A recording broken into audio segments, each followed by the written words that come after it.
Hi everyone, this is Ryan Hoyme, and today I have Felicia Brown. Welcome, Felicia. Thank you, Ryan. Yeah. So how long you been in the field, and what made you get involved in massage then? Well, I've actually been a massage therapist since 1994, and I got involved in massage because of my own pain, honestly. Having experienced pain from being very active as a figure skater growing up, and then when I had my first real job, I was waiting tables. I guess I call it a real job because it was real work. And Yep. so all kinds of weird body postures and things that I was having pain, sciatica, neck problems, back, that I started getting massage for myself personally. And I really liked it. And I enjoyed serving the public, waiting tables, bartending, and all of that. And I thought that massage was something that I could do to help people. And then once I really found out how much it was good for my pain relief, I realized that it wasn't just I could make people feel good, it was that I could make them feel better from being in pain to actually realizing that they had some options in pain relief through massage or other alternative medicine. So that's what kind of pushed me into the field as a professional. And what did you think about your whole educational experience in school, in the massage school? And Well, I've been a massage therapist, as I said, for 17 years now, and I loved the massage school experience. I mean, it was really unlike anything I'd ever been to. The community, dealing with the same group of people the whole course through, having instructors that really cared and had a heart. And, for example, we had an anatomy teacher who I would say taught us experiential anatomy. It wasn't just flat on a page, he made it three-dimensional and interesting. One of his favorite sayings was, the next time you're in line in the grocery store, palpate this. And, to try and find a particular muscle or point or bony prominence, palpate your ASIS. And some of them were a little bit, we'll say compromising. It was like, you can palpate your sinus cavity. Did you know if you just stick your finger up your nose? And like, But not I'm in not public. doing that Yeah. in the grocery store, sorry. But that was really exciting to me that those educators made it more three-dimensional. And, it was great. But to be honest with you, I mean, the classroom I was in, the school I went to was not even there anymore. The school that we went to, we didn't even have desks. We had massage tables and the floor. And so all of our lecture classes, we literally sat in a circle, Indian Yep, style, I've on heard the of that, floor yeah. or against the back. We didn't even have back jacks or anything. And so, it wasn't a great learning environment from that standpoint, sitting on the floor, leaned up against a wall. But to me, it was one of the biggest growth experiences I've ever had in my life. And, I'm so fortunate and thankful that I went through and, finished it. Yeah. That in and of itself at the time was a real accomplishment. Yep. Then you've also owned some spas and stuff too. Right. Yeah. Well, what happened, I really, from years in the restaurant business and retail industry, I had a lot of background in the business side of things. When you're waiting tables, you quickly realize that if you don't know how to upsell people on an appetizer, dessert, or a better cocktail, then you just don't make as much money in tips, right? Mm-hmm. And so I learned really to be incredibly proficient at upselling and suggestive selling with my customers in the restaurant, to the point that I ended up becoming a corporate trainer for a national restaurant chain. And I was able to take that knowledge and that experience into my massage practice and do the same kind of thing. I was very thorough and detailed and really did a good job of selling people on the idea of coming back, or selling them on why they should come to me for a massage, even if it was someone I met for the first time. What happened is that I got really busy, and some people that worked with me in the first couple of practices where I was a contractor started coming to me and saying, Felicia, I've been in practice a lot longer than you have. Why are you busier than I am? What are you doing that I'm not doing? And this was not just my coworkers, it was actually a lot of colleagues that I did trades with, that they were saying, how come you're so busy and I've been in this field 5, 10, 15 years and I'm not? And so I started attracting this following of colleagues, actually, of people that were coming to me for advice or that were impressed with the business that I'd built. And so when I went out and started my own practice, I had a swarm of people come to me and say, I want to work with you. You are so professional, you're so successful, I want to work with you and learn from you and be under your umbrella and, I guess, tutelage. And so within my very first 2 months, I guess, of being open, I went from having just my own practice to having 5 other therapists working for me. And within 2 years, we probably had about 13 people and had to move into another facility. And at that point, we also had an esthetician. So the next natural progression was to go in and offer spa services. So my little solo practice just kind of kept mushrooming until it became a really large spa. And that particular spa, when I sold it about 7 years ago in 2005, right? I had about 50 people working for me, and we were at sales of almost $2 million a year. So what I was doing in that little practice, continuing to multiply that and doing that with all of my staff members and teaching them how to grow their business, became a really successful spa. And then, you know, to be quite candid, as I know I've talked to Ryan about before, you know, I opened another spa a few years ago, and I opened it right as the economy was going like, it was a labor of love. Can you do that sound effect again? Yeah, perfect. Yeah, it was probably much louder than that, and startling too when it did that. But I'll tell you that my passion for having the business was actually for my staff, my former staff members. It wasn't because I wanted to be in it again.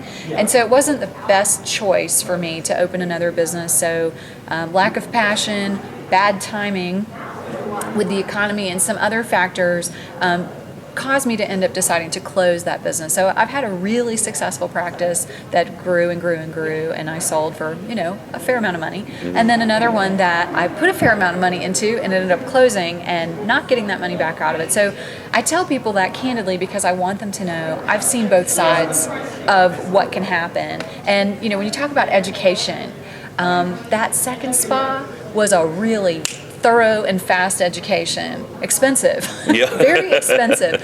But it really helped me as an educator to learn, you know, some of the core fundamentals I pass on to my students and coaching clients. And that big one being, you have to be in something for the right reasons. Yep. And then you got involved in the coaching because of all this then too then? Or Well, any certain thing that sparked it? You know what actually sparked it? I think I've been doing business coaching practically my whole career. I just didn't view it that way. As I said, a lot of my colleagues, when I was still, you know, wet behind the ears really as a practitioner, were coming to me and asking me for my advice. How did you get to be so successful? What are you doing? How can I market myself differently, et cetera, et cetera? And I did coaching for them while we were trading massage. I never even thought about charging them for it. It was just, you know, an exchange of information because I have this passion to help people succeed. I mean, that's really what I love to do. And so, of course, I want my colleagues to be successful. And so I did that for years and ended up becoming a massage educator in a massage school setting as a result, because one of those colleagues came to me and said, Felicia, you've got to be the one that teaches the business classes at this program. You have to be the one because you have the experience, the knowledge, and maybe the passion for it, you know, that a lot of people don't like the business side of things. And so I ended up teaching in a massage school setting, writing for a lot of the trade publications, and, you know, working on developing my own materials. But I didn't really become a coach until I sold that first spa. There simply wasn't time. So now I kind of intersperse that with continuing education for both massage therapists and as well as estheticians. I do some stuff in North Carolina anyway for aesthetics and in the spa industry. And then I still have a private practice, you know. And as an educator, you know, sometimes I wish I had a lot more time to devote to developing materials or writing a book, which is something I am really going to do this year. Hold me to it. Writing a book. Developing other classes and materials, but you know, I love being in the treatment room. I love my clients, and I learn from them every day. So it's continually expanding my experience as an educator to be in that treatment room and to be able to go out and talk to my coaching students or clients or whoever and to say, let me tell you about something that I just did with my clientele as far as a marketing idea. And then they're like, oh, you actually use this? Yes, I do, and it worked. Or here's one I did that, you know, didn't go very well. And so I'm like have my own little laboratory where I can test out the things that I teach and see, oh yes, this idea still does work, or maybe it needs a little bit of refining. And you know, I feel really fortunate. I don't know if I'll be able to do it forever. Yeah. You know, these hands. Yep.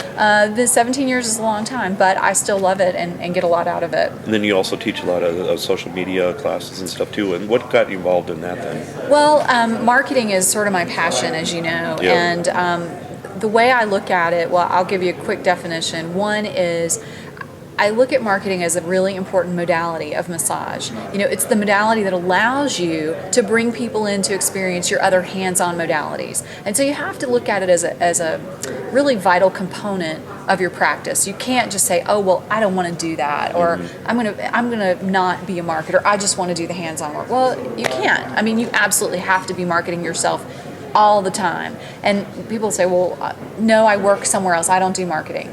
I think marketing is everyone's responsibility in a business. And as you know, Ryan, I feel that anything that touches a client, everything that touches a client is marketing. So from, the logo on your shirt, like Ryan has with his massage nerd, to the way your treatment room is set, to your social media, all of those things are making an impression on people about whether or not they want to do business with you, whether it's the first time, the next time, or the last time.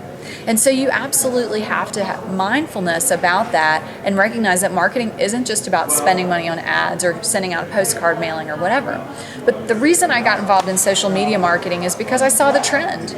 I could just see this is a big shift in the world of marketing. Number one, it's really inexpensive, and so a lot of people are going to gravitate to it. But the other thing is that it's permission based. In other words, people are seeking it out and choosing, signing up on the dotted line, filling in their email, subscribing to a blog or whatever. They're choosing to be marketed from you or by you.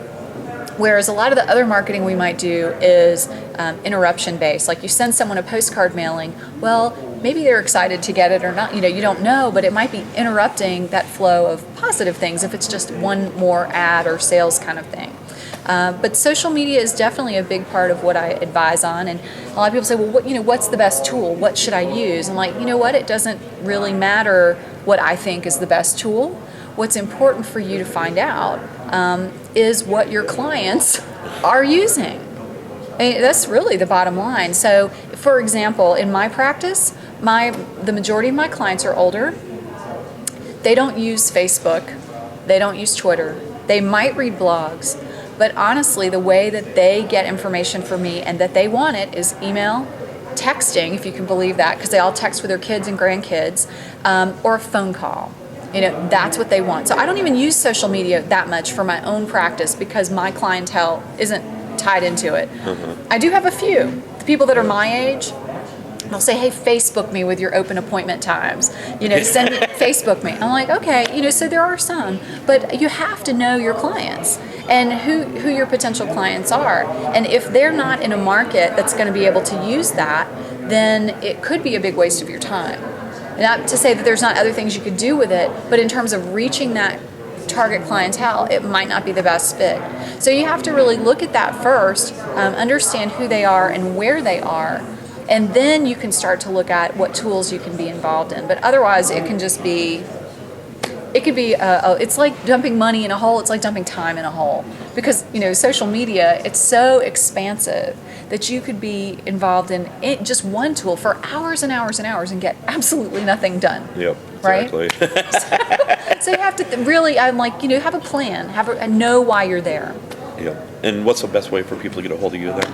Yeah. Well, the best way to get in touch with me could be through social media. Yeah. A lot of people find me through Facebook, and I have a couple of different pages as well as a personal profile. So people can, look me up on Facebook and friend me, or you can join one of my pages. I have 3. One is facebook.com/ what is it? Spalutions. Sorry, I had a blonde moment just there.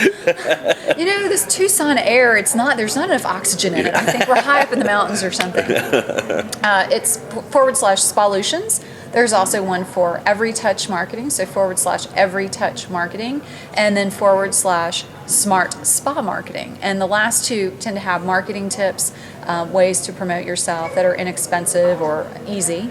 Then, of course, my website is a great place to go, and that's just spalutions.com, spalutions.com. And you can email me, Felicia@spalutions.com. But, I'd like to just offer people, if you have questions or you're thinking, maybe I need some help with my marketing, I always do a free initial consultation for new clients. You can just call and we can talk about what it is your goals are and see where there's some synergy, if I can be of help to you, or if your problems, sometimes they are a little bit out of the marketing area. Maybe you have staff issues or financial concerns, I have a great network of people that I refer to who help me with that kind of thing. So feel free to just set up the consultation and I'll get you to the right person to help you with your business or marketing issue. Okay, definitely. Always a pleasure, Felicia. Oh, my pleasure, Ryan, as always. Thank you for indulging me with yet another interview. Thanks, everyone.